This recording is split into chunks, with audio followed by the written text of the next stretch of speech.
SLST 2025 পরীক্ষার হল যেমন ছিল সেই বিষয়টি খুবই গুরুত্বপূর্ণ। অনেকের আলোচনা, ইউটিউবারদের আলোচনায় দেখতে পেয়েছি 57, 58, কেউ বলছেন 60। আসলে আমি নিজে পরীক্ষায় অংশগ্রহণ করেছি এবং পরীক্ষার হল সম্পর্কে, প্রশ্নপত্র সম্পর্কে যে সমস্ত সিলি মিস্টেকগুলো ঘটেছে, সে আমার ক্ষেত্রে যেগুলো ঘটেছে, হয়তোবা অনেকেই সেমন ঘটেছে, কিন্তু আমরা কেউই 57, 58, 59 আমরা যতই বলি না কেন সেটা কিন্তু সম্ভব নয়, কারণ ওই মুহূর্তে কিছু সিলি মিস্টেক ঘটেছে। তাই বলছে সবাই কাট অফ কত হবে, কাট অফ কেমন হবে, তাই না? কাট অফ বিষয়গুলো অনেকগুলো বিষয়ের উপর নির্ভর করছে, যা শুধু একটি প্রশ্নপত্রের উপরেই কিন্তু কাট অফ সবসময় নির্ভর করে না। তো প্রশ্নপত্র খুব ইজি হয়েছে, আমি অনেকেই বলবে প্রশ্নপত্র ইজি হয়েছে। আসলে কিন্তু প্রশ্নপত্র ইজি হওয়াটা কখনোই ভালো লক্ষণ নয়। কাট অফ যারা এডুকেটর, যারা করেন, শিক্ষাবিদ যারা আছেন, তারা কিন্তু কখনোই এটাকে ভালো চোখে দেখেন না। প্রশ্নপত্র অবশ্যই হার্ড হওয়া উচিত, কারণ এত ইজি প্রশ্ন কখনো মানুষকে মূল্যায়ন করাটা, সঠিক মেধার মূল্যায়ন আসলে হয় কি হয় না, সেটা কিন্তু দ্বিধার মধ্যেই থাকবে। তো কাট অফের বিষয়টা আমি যা হলের যে আবহাওয়া, যে পরিবেশটা থেকে আমার কাছে যা মনে হয়েছে, অনেকেই বলছে যে কাট অফ হাই যাবে। হ্যাঁ, কাট অফ 16 সালের যে কাট অফ হয়েছিল অবশ্যই তার থেকে হাই যাবে, কিন্তু কতটা হাই যাবে সেই বিষয় নিয়ে আজকের এই ভিডিওটা। পরীক্ষার্থীরা যারা পরীক্ষা দিয়েছে, আমি আমার বন্ধুদের সঙ্গে এবং আমার পাশের যারা পরীক্ষা দিয়েছে তাদের সঙ্গে আমি কথা বলেছি। সেই হিস্ট্রি হতে পারে, জিওগ্রাফি হতে পারে, ম্যাথস হতে পারে, বেঙ্গলি হতে পারে, ইংলিশ হতে পারে, আদার্স যে কোনো সাবজেক্টে হতে পারে। তাদের কিন্তু একই কথন যে হ্যাঁ, প্রশ্ন ইজি হয়েছে, এটা নিয়ে কোনো কারোর দ্বিমত নেই। কিন্তু প্রশ্ন ইজি হয়েছে বলে সে 60 পেয়ে গেছে এমন নয়। তো কাট অফ, আমি আবার বলছি, কাট অফ আমরা বেঙ্গলির ক্ষেত্রে আলোচনা করছি। কাট অফটা যারা রয়েছে তোমার জেনারেল ক্যাটাগরির, যারা মেল ক্যান্ডিডেট, তোমরা নিশ্চিত থাকো যে ফ্রেশার্সদের ক্ষেত্রে একটু সমস্যা, প্রবলেম তো আছেই, কারণ তোমার যে এডুকেশন কোয়ালিফাই এবং যে এক্সপিরিয়েন্স যে নাম্বারটা, সেটা 10 নাম্বার অবশ্য ভেরি করবে। এটা তো যে পরীক্ষার সাথে সাথে যে মেরিট লিস্টটা হবে, তোমার লিখিত পরীক্ষা এবং তার এডুকেশনাল যে এক্সপিরিয়েন্স 10 নাম্বার, সেটা দিয়েই মেরিট লিস্টটা আসবে। এটা তো আগেই বলে দিয়েছে বোর্ড থেকে, পরিষদ থেকে। এটা নিয়ে কোনো আর সমস্যা খুব একটা কারণ নেই, কারণ এটা ক্লিয়ার করেই দিয়েছেন। এটা নড়চড় খুব একটা হবে বলে আমার মনে হয় না, কারণ যে 26,000 শিক্ষকদের চাকরি চলে গেছে, এটা খুবই দুর্ভাগ্যজনক।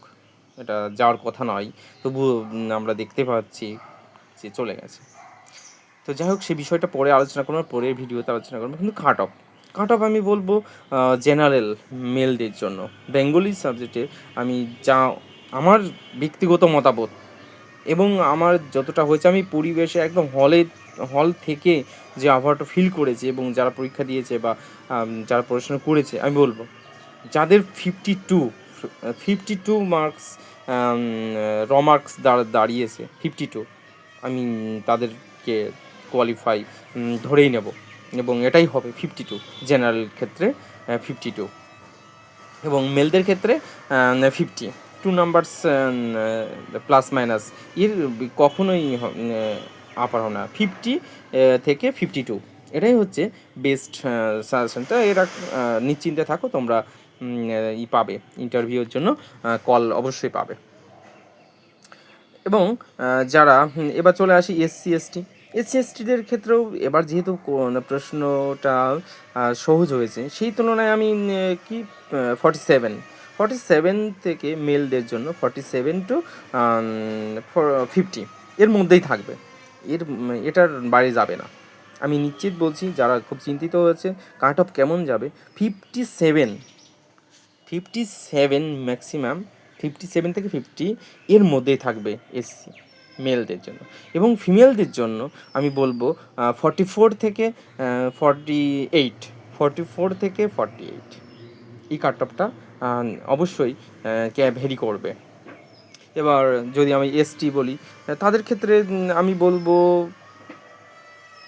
যা প্রশ্নপত্র হয়েছে 41 থেকে 41 থেকে 43, 41 থেকে 43 এর মধ্যে এসটি মেলদের জন্য সুযোগ থাকবে।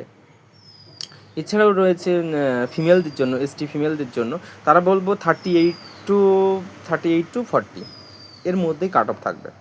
দেখি নিন 3 তারিখে যে রেজাল্ট পাবলিশড হবে, এটাই যে যতই বলুক না কেন কাট অফ খুব হাই হবে, খাওয়াটা হবে, কিন্তু পরীক্ষার কিন্তু বিষয় কিন্তু খুব ভেরি একটা জিনিস।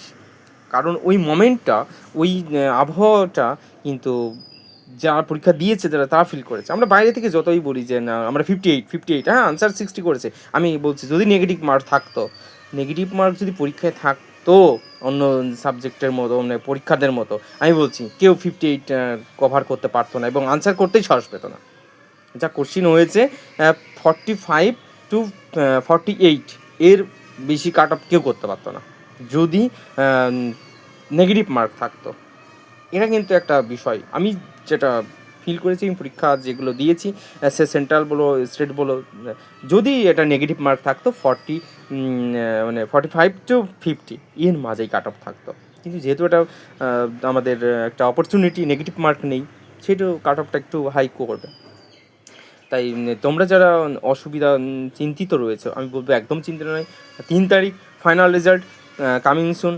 সো আমার কথাটা তোমরা একটু মিলিয়ে নিও, সেই পর্যন্ত অপেক্ষা করো এবং অধৈর্য হয়েও না। আমরা সবাই চাই সকলেই যেন একটা ভালো জায়গায় পড়ে। শিক্ষার যা ব্যবস্থা সেখানে কিন্তু আমাদেরকে লড়াই করতে হবে, সকল ফ্রেশার্সদের লড়াই করতে হবে।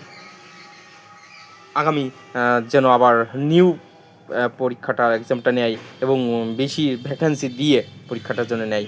এটা একটা আমি বলবো 26,000 যারা পরীক্ষার্থীর মানে শিক্ষকদের চাকরি চলে গেছে, এটা সত্যি দুর্ভাগ্যজনক। তাদের জন্য আমার সমবেদনা রইল, তারা যেন সকলেই তাদের নিজ নিজ চাকরিতে ফিরে আসতে পারেন। যারা বৈধ, যারা যোগ্য, তারা যেন অবশ্যই তাদের আবার কর্মক্ষেত্রে ফিরে আসেন। ভগবান যেন এটাই তাদের সহায়ক হোক, এটাই চাই। এবং ফ্রেশার্সরাও যেন এর মধ্যে সকলেই তাদের যোগ্য সম্মানটা পান, এটাই আমি আশা করি।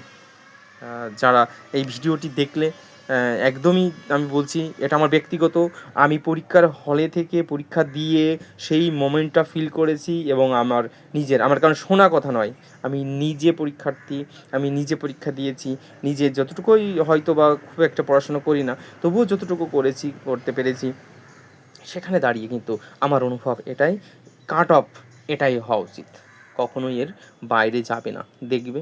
তাই অযথা চিন্তিত নয়। সবাই ভালো থাকো, নিজের দিকে খেয়াল রাখো এবং চোখ কান খোলা রেখে নিজের ডকুমেন্টসগুলো রেডি করো, কারণ